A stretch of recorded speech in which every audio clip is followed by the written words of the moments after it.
Jadi Khalifah Harun al-Rasyid ini satu ketika menemui seorang sufi namanya Bukhlul bin Amr. Ini ada yang membacanya Bahlul, ada yang membacanya Buhlul.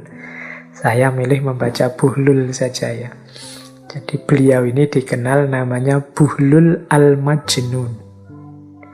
Nah ini yang pakai kata-kata Bahlul ya berarti Bahlul al-Majnun. Syekh Bahlul atau Syekh Buhlul. Ini kata-kata Bahlul ini kan diserap dalam bahasa kita sehari-hari. Kalau ada orang edan, orang tidak jelas itu terus kita jawab, dasar ente Bahlul. Nah, ini mungkin nama sufi ini sebenarnya. Jadi namanya Bahlul al-Majnun. Nama lengkap beliau Abu Wahab Buhlul bin Amr As-Syirafi al-Kufi. Nah, nama al-Kufi ini berarti menunjukkan beliau lahirnya di Irak. Memang beliau hidup di Kufah, Irak. Beliau hidupnya zaman Khalifah Harun al-Rasyid. Beliau ini dikenal karena juga banyak punya syair-syair, punya qasidah-qasidah. Jadi beliau ini punya karya yang isinya qasidah-qasidah, yaitu Al-Qasidah Al-Bukhluliyah, Qasidah Ibnu Arus, Qasidah Al-Fiyasiyah. Itu karyanya Syekh Bukhlul ini. Beliau ini agak aneh, orang-orang sekelilingnya menganggapnya kayak orang gila. Jadi beliau ini sehari-hari hidup di area pemakaman umum. Sering dipermainkan anak kecil-kecil, karena beliau suka kumpul-kumpul bareng anak kecil-kecil. Kadang-kadang sampai dilempari batu. Jadi, dan cerita-cerita kelucuan tentang Bukhlul atau Bahlul ini mungkin setara kayak kemarin ketika kita menjelaskan tentang Syekh Nasruddin Hoja.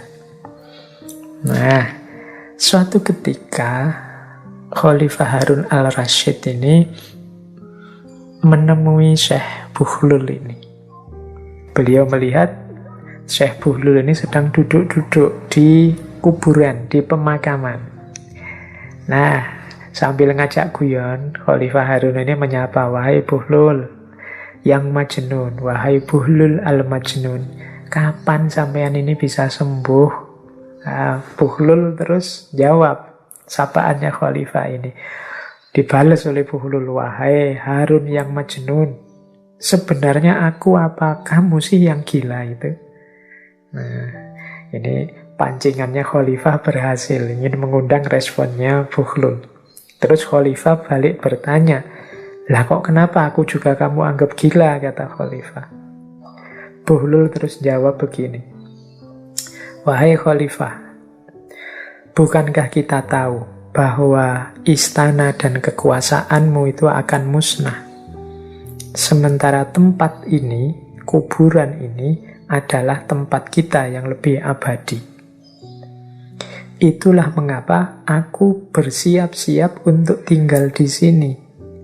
Sementara engkau justru menyibukkan diri dengan istanamu, yang kelak pasti akan runtuh, pasti akan musnah. Engkau terlihat begitu benci, begitu tidak suka kalau pindah dari istana menuju kuburan." Ya buktinya kan kalau di istana itu sering ada intrik-intrik, pemberontakan-pemberontakan yang kemudian dilawan, dihancurkan dengan pembunuhan-pembunuhan juga. Itu kata Bukhlul ini menunjukkan betapa enggannya engkau untuk pindah dari istana menuju kuburan. Padahal engkau tahu disitulah kelak tempat kembalimu dengan pasti. Jadi kita tahu istana pasti akan hancur, dan kita juga tahu kuburan ini lebih abadi. Kita semua akan ke sini. Itulah mengapa aku bersiap-siap hidup di sini, karena ini lebih abadi, sementara engkau justru bersiap-siap sibuk dengan istanamu sendiri. Loh, kalau seperti ini, katanya Bukhlul, siapa yang gila? Aku atau kamu? Bukankah aku milih yang lebih sejati, kau milih yang fana dan hancur? Mendapat kritik ini, Khalifah kemudian tergetar hatinya, menangis. Saya bilang tadi beliau memang lembut hatinya. Demi Allah, kata Khalifah, benar sekali yang engkau sampaikan, wahai Buhlul. Tolong aku nasihati lagi, aku nasihati lagi.